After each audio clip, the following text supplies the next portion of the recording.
الحمد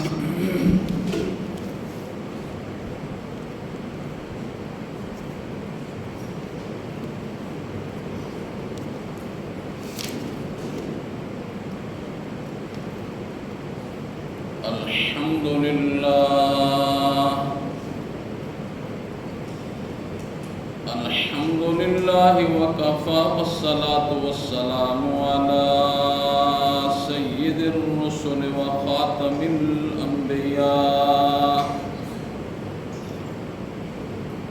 وعلى آله وصحبه وبارك وسلم،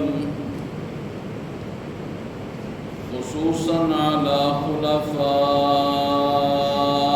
الراشدين المهديين إلى يوم القيامة. أما بعد فأعوذ بالله من الشيطان الرجيم. بسم الله الرحمن الرحيم. ولقد خلقنا الإنسان من سلالة من طين. صدق الله العظيم وصدق رسوله النبي الكريم، ونحن على ذلك لمن الشاهدين والشاكرين، والحمد لله رب العالمين. اللهم صل على محمد وعلى آل محمد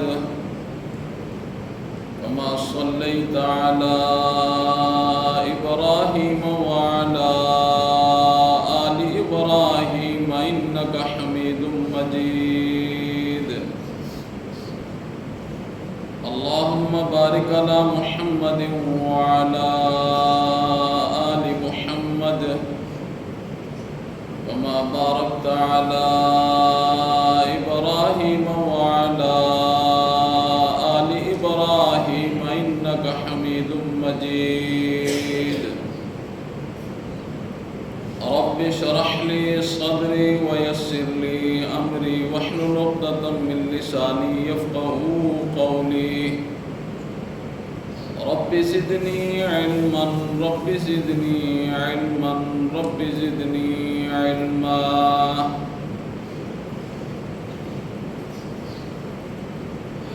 وَلَقَدْ خَلَقْنَا الْإِنسَانَ مِنْ سُلَالَةٍ مِّن طِينٍ. اور البتہ تحقیق ہم نے پیدا کیا انسان کو مٹی کے خلاصے سے.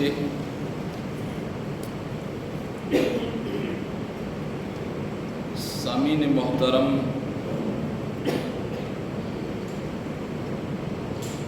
سورہ مومنون 18واں پارہ،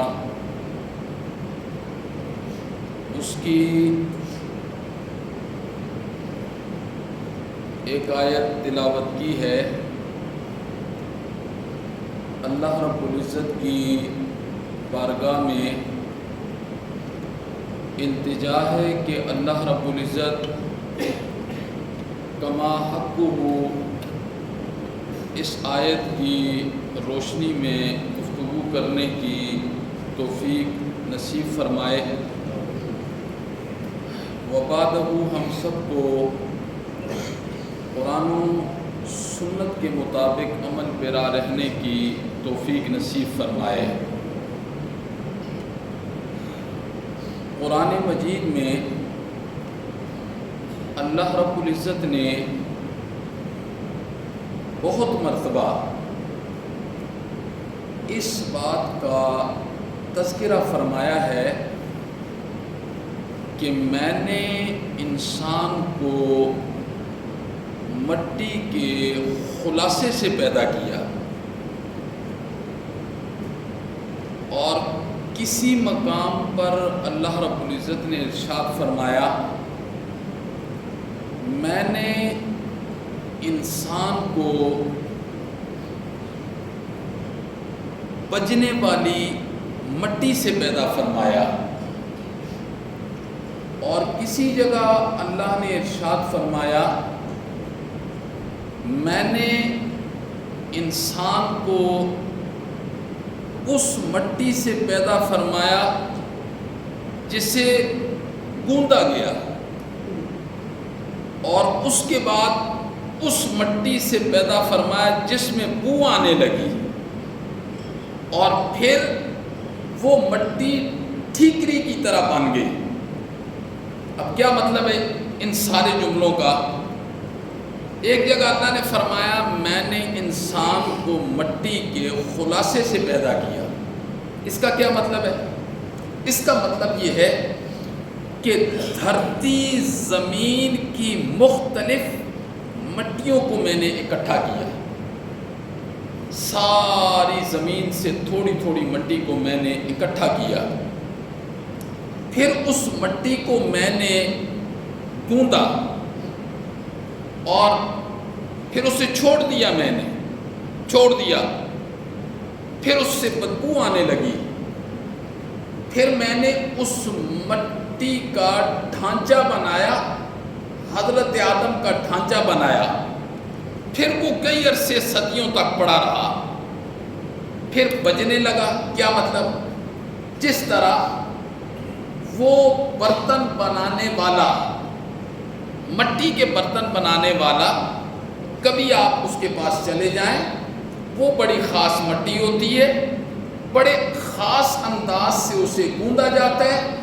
پھر اس مٹی کے برتن بڑے خاص انداز سے بنا کے ایک جگہ پہ رکھ دیے جاتے ہیں، پھر اس پر کئی دن گزر جاتے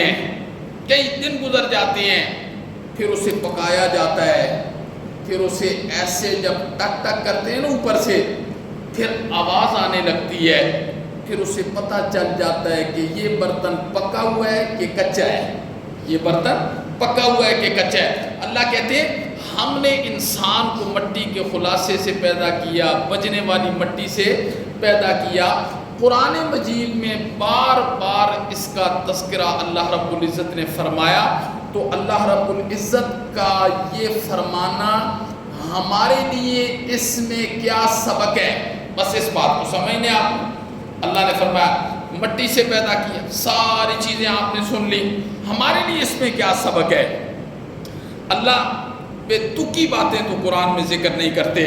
اللہ کہتے ہیں میرا بندہ مٹی سے تجھے میں نے پیدا کیا ہے، اب پیدائش سے لے کر وفات تک اپنے اندر مٹی والے اوصاف پیدا کر دے، تو کامیاب ہو جائے گا۔ کس والے اوصاف؟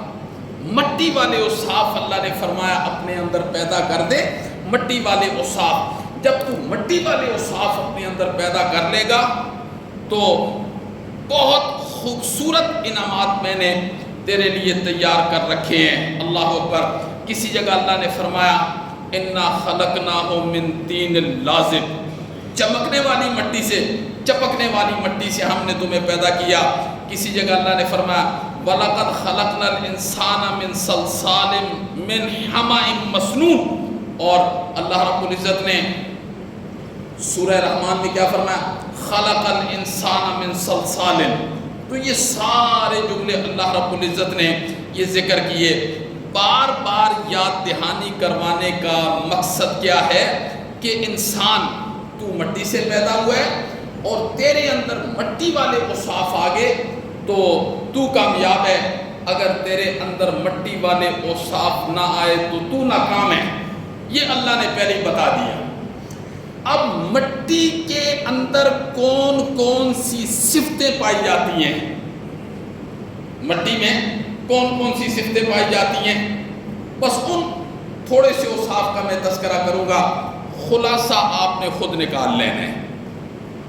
مٹی میں سب سے پہلی صفت ستر پوشی والی ہے۔ ستر پوشی کا کیا مطلب ہے؟ چیز کو چھپا دینا، یہ ستر پوشی کا مطلب ہے۔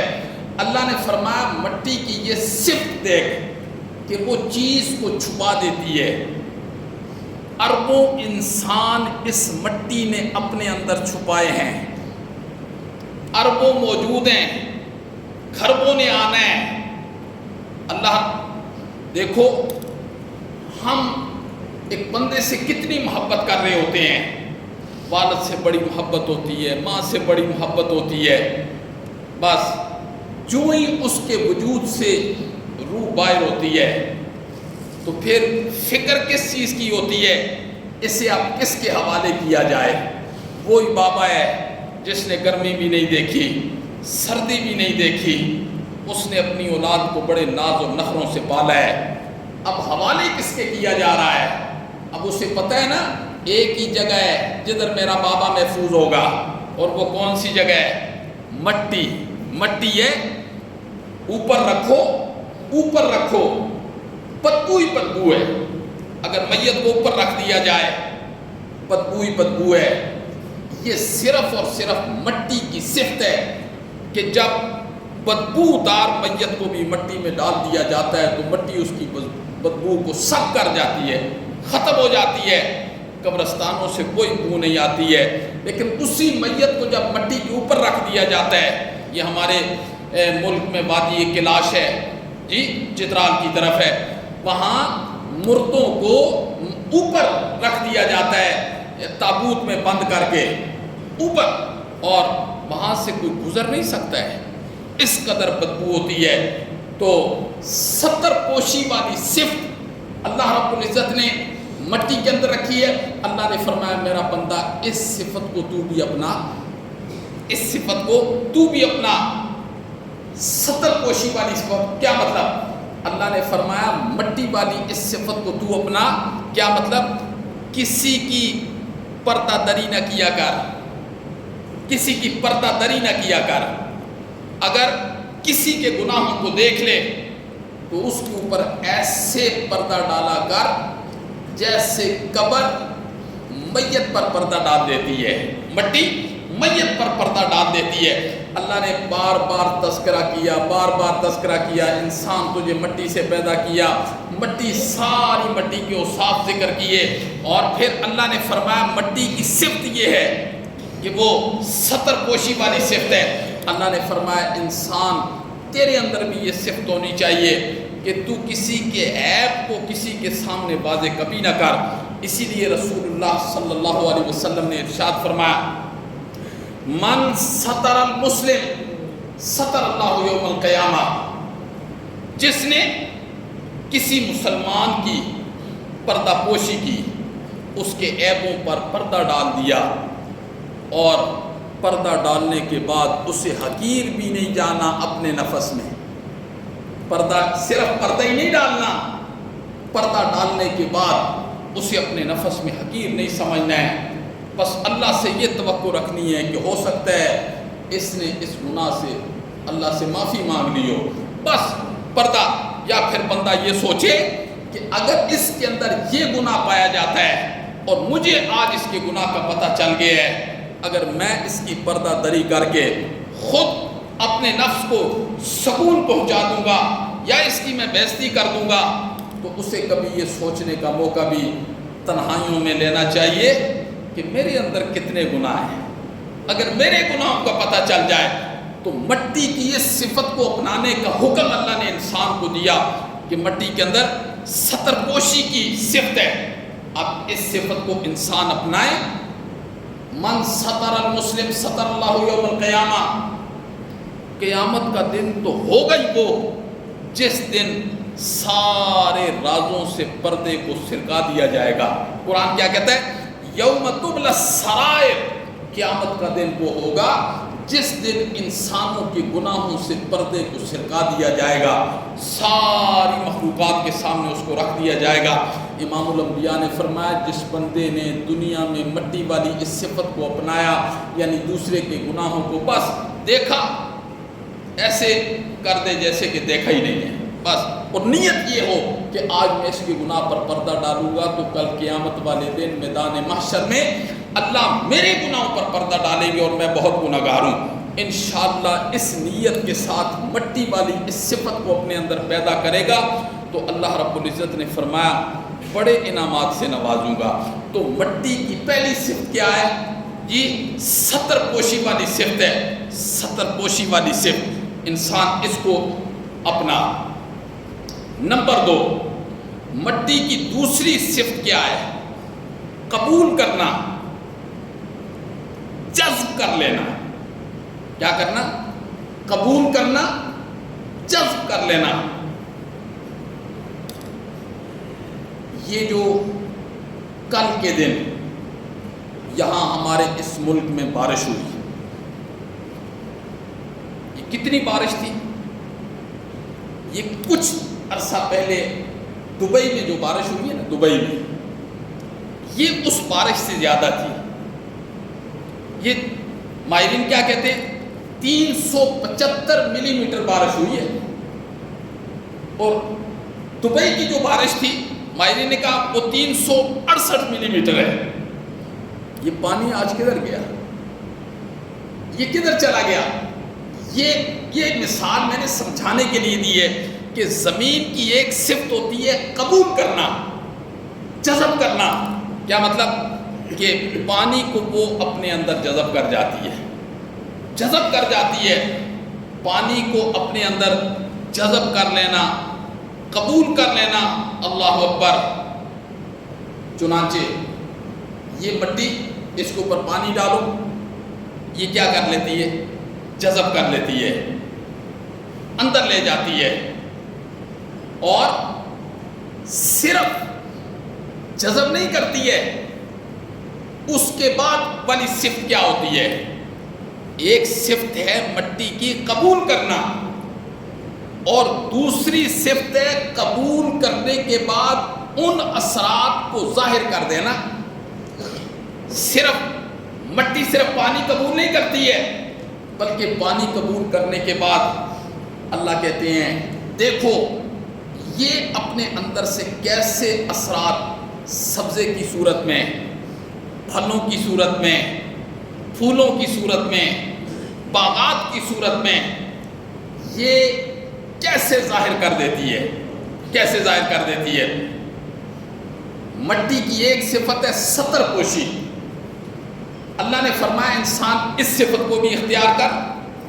اور دوسری صفت ہے مٹی کی قبول کرنا، جذب کرنا، اور پھر اس کے بعد ان اثرات کو ظاہر کرنا، ان اثرات کو ظاہر کرنا. اللہ نے فرمایا انسان اس صفت کو قبول کر، مٹی کی اس صفت کو اپنے اندر. اب کیا مطلب ہے؟ مٹی کی ایک صفت کیا ہے؟ اپنے اندر چیز کو جذب کر لینا. اللہ اس سے سمجھانا کیا چاہتے ہیں، بتانا کیا چاہتے ہیں کہ مٹی کی اس صفت کو اپنے اندر کیسے متصف کرنا ہے اور اپنے آپ کو اس صفت سے مزین کیسے کرنا ہے. اللہ نے فرمایا مٹی جذب کر لیتی ہے، تو بھی امام الانبیاء کی شریعت کو جذب کر اپنے اندر. سن. اور یہ صحابہ کی صفت ہے، جذب کرنا اور پھر اس کے اثرات ظاہر کر دینا. یہ کس کی صفت ہے؟ سب سے پہلے صحابہ کرام کی. قرآن نے تذکرہ کیا وقالوا سمعنا واطعنا. یہ سمعنا والی جذب کرنا، اطعنا والی اثرات کا ظاہر ہونا. قالوا سمعنا واطعنا غفرانک ربنا والیک المصیر. کیا مطلب؟ مولا ہم نے سن لیا، ہم نے نبی پاک صلی اللہ علیہ وسلم کے دین کو سن لیا. اور صرف مولا سننا ہی نہیں ہے، جس طریقے سے مٹی نے اپنے اندر صرف پانی کو جذب ہی نہیں کیا، صرف جذب نہیں کیا، صرف اور صرف اسے کیا کیا ہے جی؟ صرف جذب نہیں کیا، بلکہ جذب کرنے کے بعد اس پانی کے اثرات کو پھولوں کی صورت میں، سبزے کی صورت میں، پھلوں کی صورت میں، باغات کی صورت میں اللہ اکبر ظاہر کیا. اللہ نے فرمایا انسان مٹی کی اس صفت کو اپنے اندر متصف کر. صرف دین کی بات کو سننا نہیں ہے، صرف شریعت کو سننا نہیں ہے، سننے کے بعد اس مٹی کی طرح تیرے اندر سے وہ اثرات بھی عملی طور پر ظاہر ہونے چاہیے، عملی طور پر ظاہر ہونے چاہیے. اب ذرا یہاں یہ بات سمجھنی ہے. کیا مطلب ہے؟ میں آپ کو شریعت سنا رہا ہوں، شریعت سنا رہا ہوں، قرآن سنا رہا ہوں. شریعت میری بھی نہیں ہے، میرے بابا کی بھی نہیں ہے، شریعت اللہ رب العزت کی ہے. امام الانبیاء نے جب اس شریعت کو لوگوں کے سامنے پیش کیا، لوگوں نے سنا ضرور ہے، سمعنا کہا ہے، لیکن اطعنا یہ نہیں کیا۔ یہ صحابہ کرام ہیں۔ مثال کے طور پر آپ میں سے کوئی بندہ یہاں بیٹھ کر قرآن مجید سنتا ہے، آپ کو پتہ ہے کہ نبی پاک صلی اللہ علیہ وسلم کی شریعت کے اندر یہ کام نہیں ہے، یہ کام نہیں ہے، بتا دیا عالم نے کہ لوگوں یہ جو کام تم کر رہے ہو یہ نبی پاک صلی اللہ علیہ وسلم کا طریقہ نہیں ہے۔ آپ کہتے ہیں کہ ہم نے آپ کی بات کو صرف سننا ہے، کرنا وہی ہے جو ہم نے اپنے پیر کو دیکھا ہے، کرنا وہی ہے جو ہم نے اپنے بابا کو دیکھا ہے، ہم نے وہی کرنا ہے۔ ہماری گردن تو کٹ سکتی ہے، ہم اس بات سے پیچھے نہیں آ سکتے۔ یہ صرف سمعنا ہے۔ اور یہ کس والا ہے؟ یہ یہودیوں والا ہے۔ جس طریقے سے حضرت موسیٰ علیہ السلام تورات لے کر آئے، یہودیوں نے کہا یہ تو بڑی مشکل کتاب ہے، بہت مشکل کتاب ہے، ہم تو اس پر عمل نہیں کرتے۔ اللہ نے فرمایا اچھا، اللہ نے زمین سے فرشتے کو کہا پہاڑ اٹھاؤ، پہاڑ اٹھایا نا، اوپر سے پہاڑ اوپر چلا، سارے بنی اسرائیل کے اوپر آ گیا۔ اللہ نے فرمایا مانتے ہو کہ نہیں مانتے اس پہاڑ کو؟ تمہارے اوپر ایسے اوپر دیکھ رہے ہیں، پہاڑ اوپر کھڑا ہے، کہتے ہیں مانتے ہیں اللہ، مانتے ہیں مانتے ہیں مانتے ہیں۔ اللہ کو تو پتا تھا نا۔ اللہ نے پھر شفقت کرتے ہوئے پہاڑ کو کہا اب اڑ کے اپنی جگہ پہ چلا جا۔ یہ قرآن نے ذکر کیا ہے، یہ قصے کہانیاں نہیں ہیں۔ پھر قرآن کیا کہتے ہیں؟ بنی اسرائیل نے اس کے بعد کیا کہا؟ سمعنا وعصینا، ہم نے سن لیا اور نافرمانی بھی کر لی۔ ہم نے سن لیا، یہ اللہ کو کہہ رہے ہیں، سمعنا ہم نے سن لیا، وعصینا اور ہم نے نافرمانی بھی کر دی۔ تو ایک ہوتا ہے سمعنا واطعنا، مولا ہم نے سن لیا، نبی پاک کی شریعت کو ہم نے سن لیا، واطعنا مولا اب ہمارا باپ آ جائے، ہمارا دادا آ جائے، ساری خلقت آ جائے، مولا تیرے نبی کی شریعت کی مخالفت میں، مولا سب کی مخالفت کو مول لے لوں گا، پر تیرے نبی کی شریعت کے ساتھ بے وفائی نہیں کروں گا۔ یہ اطعنا ہے، اطعنا۔ یہ کام بڑا مشکل ہے، یہ کام بہت مشکل ہے۔ آج ہم سنا دیتے ہیں، آپ سن لیتے ہیں، سمعنا تو ہو جاتا ہے، پھر دوسرا کیا ہوتا ہے؟ عصینا ہوتا ہے، ہم نہیں مانیں گے۔ جس طرح یہودیوں نے کہا تھا سمعنا، ہم نے سن لیا، وعصینا اور ہم نے نافرمانی بھی کر لی۔ تو یہ وہ مٹی والے اوصاف نہیں ہے۔ اللہ نے فرمایا مٹی والے اوصاف پیدا کر، مٹی چیز کو جذب بھی کرتی ہے۔ اور یہ باتیں کوئی مشکل کہہ رہا ہوں میں، یہ تو بڑی آسان باتیں ہیں۔ یہ تو الف کو کلی کہنے والا اجڑ بھی ان باتوں کو سمجھ جاتا ہے۔ اس کے لیے پڑھا لکھا ہونا ضروری تو نہیں ہے میرے بھائی۔ اللہ کتنے خوبصورت انداز سے باتیں سمجھا رہے ہوتے ہیں۔ سمعنا جی سنو، واطعنا اور اطاعت کرو۔ صحابہ نے کیا فرمایا؟ سمعنا مولا ہم نے سن لیا، واطعنا اور ہم نے اطاعت کی۔ یہودیوں نے کیا کہا؟ سمعنا ہم نے سن لیا، وعصینا اور ہم نے نافرمانی بھی کر لی۔ اب مجھے اپنے آپ کو کس صف میں شمار کرنا ہے؟ یہ ہم نے، ہر بندہ خود ہی جانتا ہے کہ وہ کس صف میں ہے۔ سمعنا کے بعد اطعنا ہے اس صف میں، یا سننے کے بعد عصینا ہے، نافرمانی ہم نے کی ہے۔ تو یہ مٹی والی جو دوسری صفت ہے، اللہ نے فرمایا میں نے مٹی سے پیدا کیا ہے، پھر مٹی والے اوصاف انسان تیرے اندر آئیں گے، پھر تو کامیاب ہوگا۔ اگر مٹی والے اوصاف تیرے اندر نہیں آئیں گے، ناکامی ناکام ہے، دنیا بھی ناکام ہے، آخرت کی ابد الاباد ہمیشہ ہمیشہ کی زندگی ناکامیوں کے اندر چلی جائے گی۔ تو دوسری صفت کیا ہے؟ اللہ اکبر۔ دوسری صفت ہے مٹی کی چیز کو جذب کرنا، پھر اپنے اثرات کو ظاہر کر دینا۔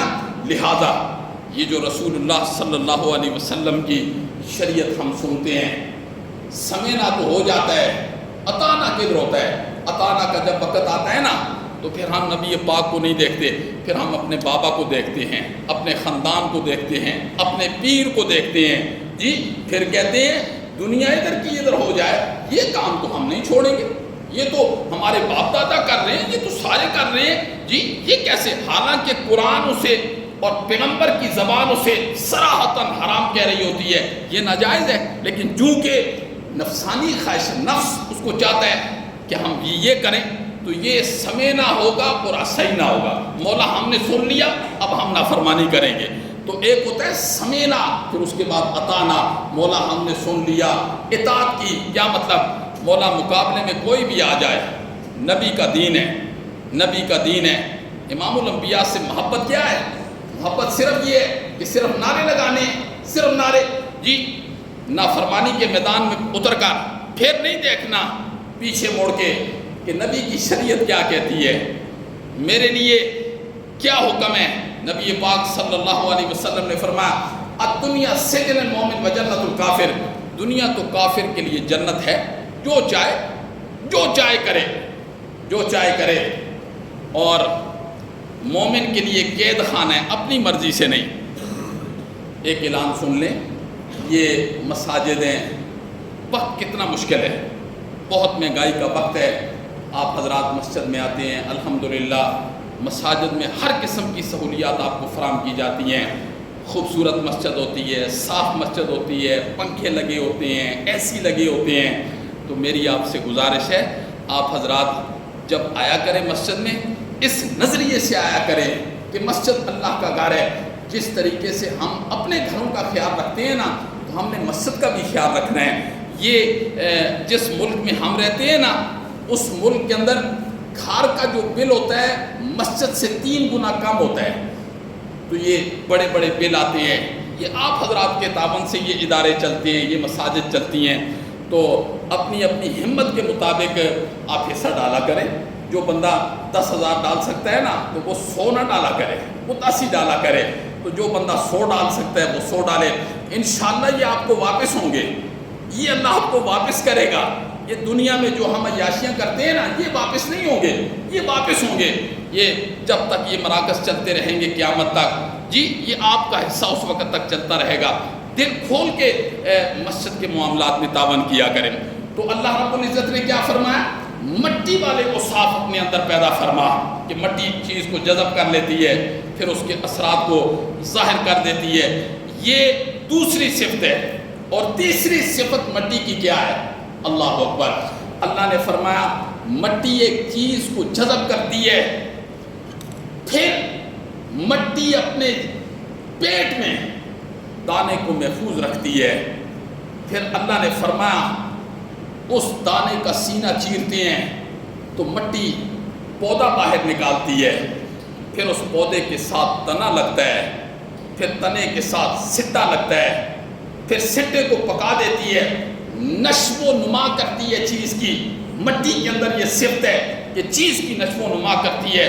اللہ نے فرمایا اثرات قبول کرتی ہے، اپنے جذب کر لیتی ہے، اثرات کو ظاہر کرتی ہے، دانے کو اپنے سینے سے باہر نکالتی ہے، پودا بناتی ہے، تنا، سٹا. اور پھر اللہ نے فرمایا وہ جو دانے ہوتے ہیں وہ دنیا کے کس کس کونے تک وہ پہنچ جاتے ہیں. یہ مٹی والی صفت تو بھی اپنے اندر پیدا کر. کیا مطلب؟ سن بھی اور اس کے بعد عطانا بھی کر. اور اس کے بعد کیا کر؟ اس کے بعد بلغوا عنی ولو آیا. بلغوا عنی، یہ مخلوق خدا کو اپنے علم سے فائدہ پہنچا. اس مخلوق خدا کے عقائد ٹھیک کر، عقائد ان کے عقیدے ٹھیک کر، ان کے نظریے ٹھیک کر، انہیں شریعت کے مطابق اللہ کا دین ان تک پہنچا. بلغوا عنی ولو آیا. امام الانبیاء نے کیا فرمایا؟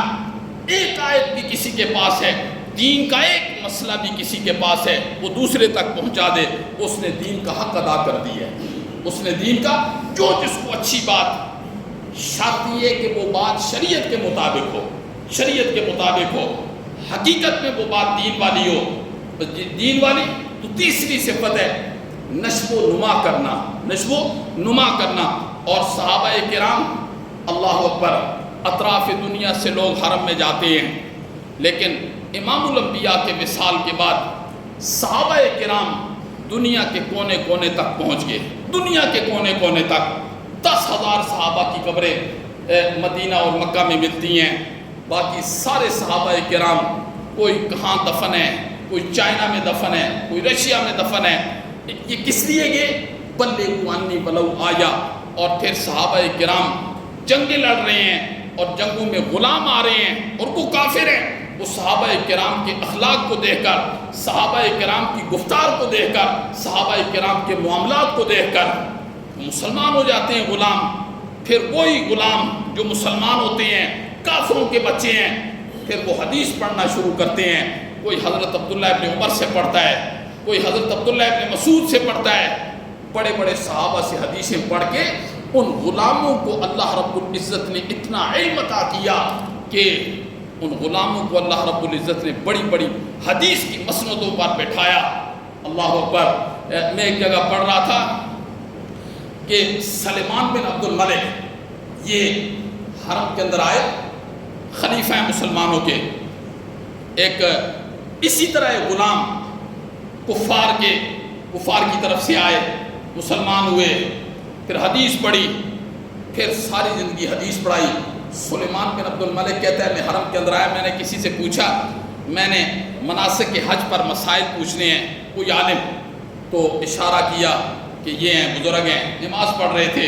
نماز کے بعد سلیمان کہتا ہے میں نے مسائل پوچھے، میں نے جو مسئلہ پوچھا مدلل دلیلوں کے ساتھ، قرآن و سنت کی دلیل کے ساتھ مجھے جواب دیا، تو میں نے بعد میں اپنے گورنروں کو کہا یہ آرڈر جاری کر دو، حرم کے اندر اس بندے کے علاوہ کوئی فتویٰ نہیں دے سکتا۔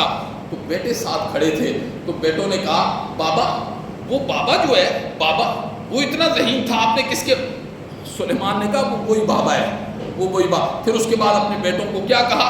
فرمایا دیکھو وہ بابا زہد کے اندر، تقوی کے اندر، علم کے اندر اتنے اونچے مقام پر تھا کہ میری اس کے سامنے جرت نہیں ہوئی کہ میں بلند آواز سے اس کے سامنے گفتگو کروں۔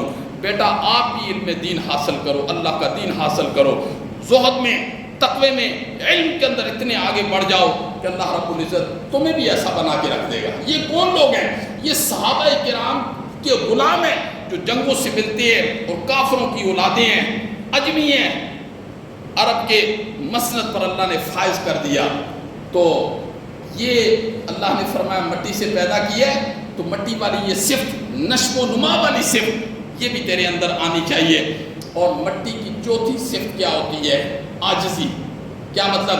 ہم مٹی پر پاؤں مارتے ہیں، اسے روند رہے ہوتے ہیں، گندگی ہے اس کے اوپر پھینک رہے ہوتے ہیں، تو اللہ نے فرمایا دیکھو نا یہ تمہیں کتنے خوبصورت پھل دیتی ہے جواب میں۔ یہ مٹی ہے جسے پاؤں کے نیچے رونتے ہو، گندگی اس کے اوپر ڈالتے ہو، گند اس کے اوپر پھینکتے ہو، لیکن یہ واپسی پر تمہیں کیسی کیسی غذائیں دے رہی ہوتی ہے۔ اور عاجزی والی صفت، یہ اللہ نے فرمایا اختیار کرو عاجزی والی صفت، لیکن آج موجودہ دور کے اندر اس صفت کو اختیار کرنا مشکل ہی نہیں ہو گیا ہے، ناممکن ہو گیا ہے کہ عاجزی والی صفت نہیں ہے، یہ قرآن اور کتابوں میں رہ گئی ہے۔ اور نبی پاک صلی اللہ علیہ وسلم کے اندر عاجزی والی صفت کیسی ہے؟ حدیث کے اندر آتا ہے آپ کو کوئی سواری دے دی جاتی، چاہے وہ گدھا ہوتا، گھوڑا ہوتا، جانے کے لیے آپ اسے بخوشی قبول کر لیتے، آپ بخوشی اسے قبول کر لیتے، یعنی عاجزی کی انتہا ہے۔ عاجزی کی انتہا دیکھیں، اللہ اکبر۔ جنگ بدر ہے، جنگ بدر کے موقع پر مسلمانوں کے پاس سواریاں کم تھی، افراد زیادہ تھے، تو نبی پاک صلی اللہ علیہ وسلم نے ایک سواری تین بندوں کو دی کہ یعنی رستے پر تم 3 بندے اس سواری پر سفر کرو گے، مثال کے طور پر 1 میل ایک کرے گا، دوسری میل پر دوسرا۔ اور نبی پاک صلی اللہ علیہ وسلم نے اپنے آپ کو بھی ان 3 بندوں میں رکھا۔ اللہ اکبر، عاجزی دیکھ سکتے ہیں، اپنے آپ کو بھی ان 3 بندوں کے اندر رکھا کہ فرمایا جیسے تم جاؤ گے ایسے میں ہی جاؤں گا 3 بندوں کے ساتھ۔ اللہ اکبر، یہ عاجزی ہے، عاجزی۔ ایک مرتبہ مسجد نبی میں صحابہ کرام کے ساتھ نبی پاک بیٹھے ہوئے تھے، اور کبھی زندگی کے اندر ایسے نہیں ہوا کہ صحابہ کرام کے ساتھ مسجد نبی میں جب اندر بیٹھتے تھے نا، امتیازی حیثیت آپ کی نہیں ہوتی تھی کہ آپ ان میں الگ بیٹھے ہوئے ہیں اور باقی آنے والا پہچان جائے، نہ ایسے نہیں ہوتا تھا۔ ہمیشہ ایسے ہوتا تھا کہ باہر سے آنے والے، دور دراز سے آنے والے جو لوگ نبی پاک صلی اللہ علیہ وسلم کی ملاقات کے لیے آتے نا، تو آ کر انہیں پوچھنا پڑتا تھا کہ آپ میں محمد الرسول اللہ کون ہے، ہم ان کی ملاقات کے لیے آئیں۔ اکثر لوگ حضرت ابوبکر صدیق کو نبی سمجھتے، وہ تو یہ کہنے کا کیا مطلب ہے کہ یعنی جب آپس میں بیٹھے ہوتے تھے نا تو ہم ایسے کرتے ہیں؟ اللہ اکبر، نبی پاک صلی اللہ علیہ وسلم نے امتیازی حیثیت کبھی اختیار نہیں کی ہے۔ ایک مرتبہ مجلس میں بیٹھے ہوئے ایک بوڑھی خاتون آ گئی، کبھی کبھی اس کو مرغی کے محدثین نے لکھا ہے دورے بھی پڑ جاتے تھے، تو اس نے نبی پاک صلی اللہ علیہ وسلم کو کہا آپ ذرا ادھر آئیں، میں نے آپ سے علاجگی میں بات کرنی۔ تو نبی پاک اٹھئے اور گلی میں گئے نا تو وہاں نیچے بیٹھ گئے، اس کی بات سنتے رہے، پھر اٹھے اور آ کے اپنے اپنی مجلس میں فرمایا لوگوں، مدینہ کی جس گلی کے اندر جس بندے کو مجھ سے کوئی کام ہو، چاہے وہ بڑا ہو کہ چھوٹا ہو، غلام ہو کہ آزاد ہو، کوئی بھی جس کو کام ہو وہ مجھ سے کہہ دیا کرے، میں اس کے کام کو پورا کر دیا کروں گا۔ ہم اس نبی کے نام لیوائیں، ہمارا امیر سے بولنے کا سٹائل اور ہوتا ہے، غریب سے بولنے کا سٹائل اور ہوتا ہے، جی یہ سٹائل ہوتے ہیں۔ تو اللہ نے فرمایا مٹی سے پیدا کیا ہے، مٹی والی صفتیں اپنے اندر پیدا فرما، کہ مٹی کے اندر یہ ساری صفتیں آپ نے سن لی ہیں۔ اللہ نے فرمایا مٹی کی ایک صفت کیا ہے؟ عاجزی والی ہے، عاجزی۔ زمین کو رونتا ہے، زمین تجھے پھول دیتی ہے، زمین کے اوپر گندگیاں ڈالتا ہے، زمین تجھے پھل دیتی ہے، زمین کے اوپر ناچتا ہے، جی کیسے چلتا ہے کہ جب انسان قوت میں ہوتا ہے، جوانی میں ہوتا ہے، مال اس کے پاس ہوتا ہے، نوکر چاکر ہوتے ہیں، پھر اس کے چلنے کا سٹائل اور ہوتا ہے، لیکن وہ کب تک ہوگا؟ کب تک اس کے چلنے کا سٹائل ہوگا؟ میں نے کسی کتاب میں ایک بادشاہ نے محل بنایا نا، محل، اور اس نے اعلان کروایا کہ جو بندہ اس محل کے اندر کوئی نقص نکالے گا نا، میں اس کو اتنا انعام دوں گا۔ دنیا آتی محل کو دیکھتی، کون نقص نکالے بادشاہ کے محل سے؟ ایک اللہ والا گزر رہا تھا، تو اس نے سنا، اس کے کان میں یہ بات پڑی، اس نے محل کو دیکھا، اس نے بادشاہ کے سامنے آ کر کہا بادشاہ بس اس کے اندر مجھے 2 نقص نظر آئے، 2 نقص۔ بادشاہ کے کان کھڑے ہو گئے، اس نے کہا کون سے 2 نقص نظر آئے؟ ان جملوں کو ذرا غور سے سننا۔ اس نے کہا بادشاہ یہ جو محل تو نے بنایا ہے نا، اس میں پہلا نقص یہ ہے کہ یہ سدا بار نہیں ہے، یہ کبھی ختم ہو جائے گا، اور دوسرا نقص اس میں یہ ہے کہ تو بھی اس میں سدا بار نہیں رہے گا، تو بھی چلا ہی جائے گا۔ تو اس میں اتنے بڑے 2 نقص ہیں کہ یہ بھی سدا بار نہیں رہے گا اور تو بھی اس میں سدا بار نہیں رہے گا۔ تو مٹی والی صفت کیا ہے؟ عاجزی والی صفت ہے۔ تو اللہ نے فرمایا، کیا فرمایا کہ ہم نے انسان کو وَلَقَدْ خَلَقْنَا الْإِنسَانَ مِنْ صَلَالَةٍ مِنْ طِينٍ، کہ ہم نے انسان کو مٹی کے خلاصے سے بنایا ہے۔ مٹی والی صفتیں اپنے اندر پیدا کرو، کامیاب ہو جاؤ گے۔ اگر مٹی والی صفتیں اپنے اندر پیدا نہیں کرو گے تو پھر ناری والی صفتیں ہم تمہارے اندر پیدا کر کے تمہیں جہنم کے حوالے کر دیں گے۔ اللہ عمل کی توفیق نصیب۔